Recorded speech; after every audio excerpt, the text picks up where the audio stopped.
Yep, so my name is Tor Bennett-Williams and I am one of the health and safety advisors for non-competition events at the Birmingham 2022 Commonwealth Games. Yeah, I'm Joe Ryan, I'm Head of Health and Safety here at the Birmingham 2022 Organising Committee for the Commonwealth Games. My name's Crabb and I'm one of the health and safety advisors here at Birmingham 2022 Commonwealth Games.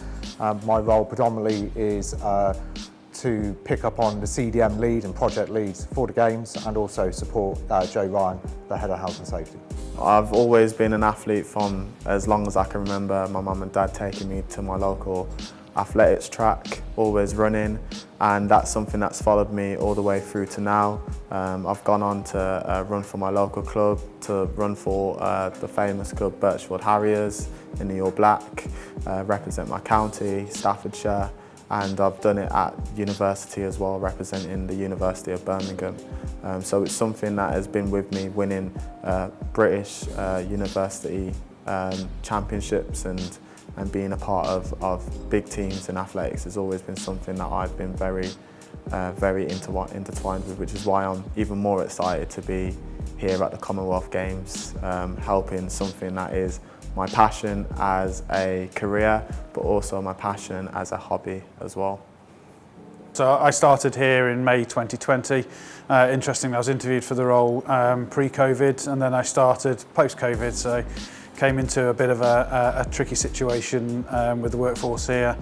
My role really in 2020 was to set up the health and safety strategy, identify the resource plan, what we're going to need to deliver here at the Games, what the key risks are going to be, and then start to build the team and that strategy and then the programme we're going to deliver all the way through to July, August 2022.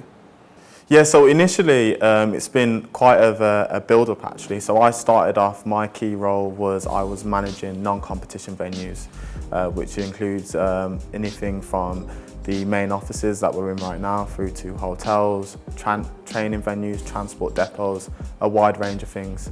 But very quickly, once I came in, I then started to help assist with Joe Ryan on the strategic planning, and I started taking over larger other roles, such as I was the main person leading on all training, OC related training for the Commonwealth Games, as well as the procurement of fire marshals and other financial budgets as well, such as ordering PPE for everyone at the Games.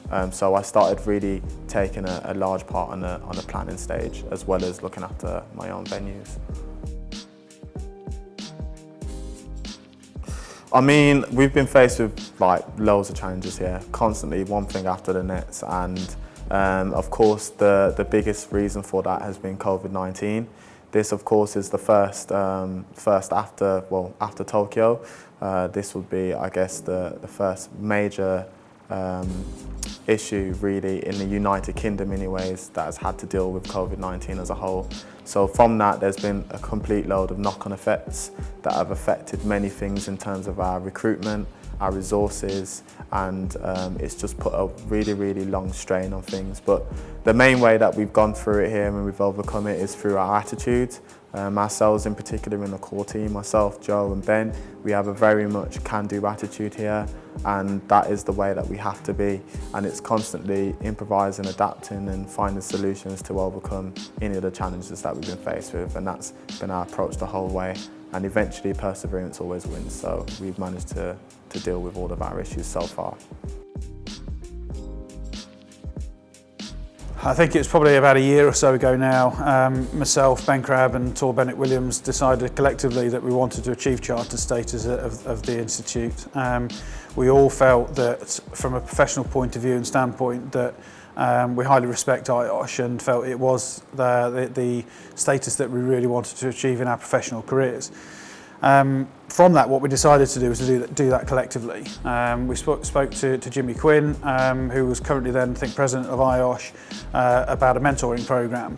And we embarked on that around about October 2021 with a view to working together as a team collectively. We'll obviously achieve charter status independently, but as we were going through the process, we worked together to help each other and support each other, and had regular meetings with Jimmy on a week-to-week basis. We put ourselves under a bit of pressure to try and achieve charter status in a very short period of time. One of our aims, I have to say, collectively was to support Tor Bennett-Williams on that. At Tor's age, I think at the time was 23, to be one of the youngest health and safety professionals in the industry. To achieve chartered status was a milestone and achievement we really wanted to reach out and get.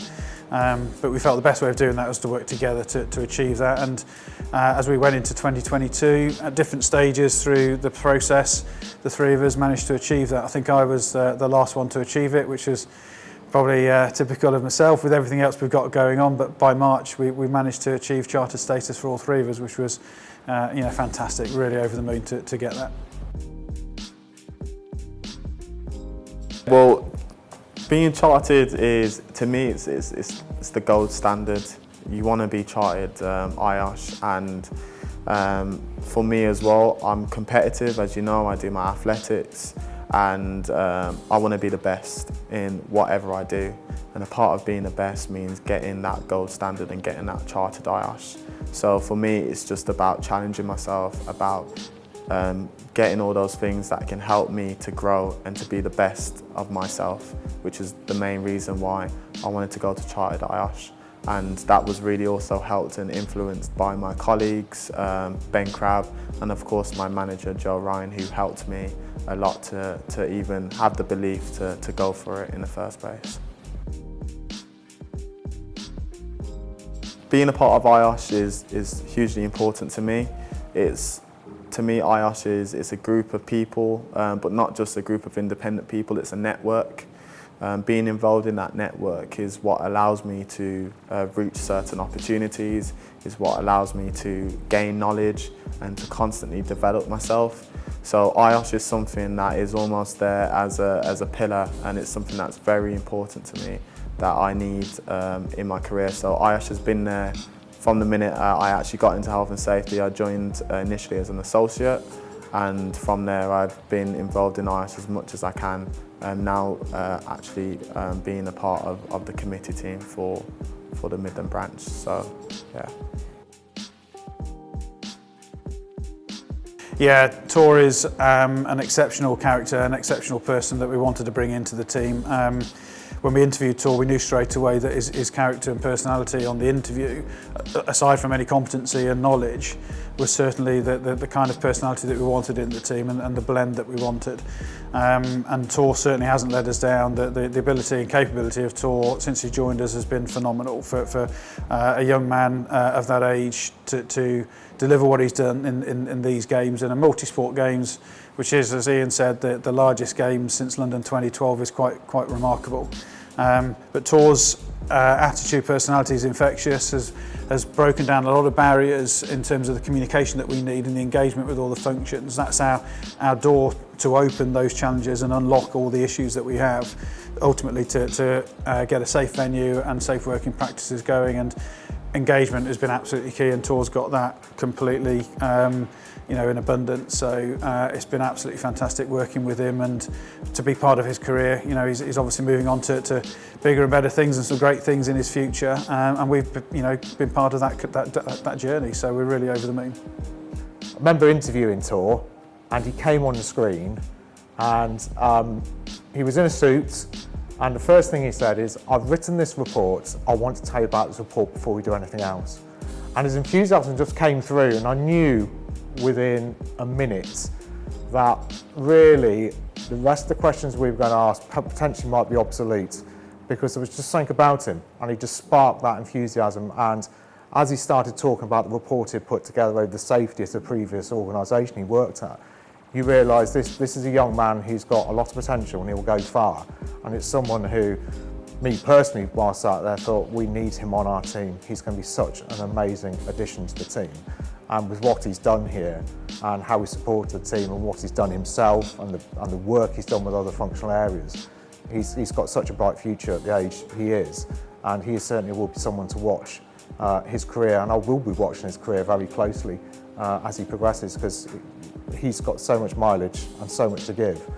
He is going to be one of those people to watch in the health and safety industry worldwide, I think. After this, when I finish at the Games, I will be going to Mercedes AMG Petronas Formula One. Had to make sure I've said the name right. And I will be one of the health and safety business partners over there. That is something that I'm really excited to be a part of. I'm really excited to be a part of the health and safety team there. It's really exciting, and I can't wait to get started, to be honest. As soon as I finish the games, of course.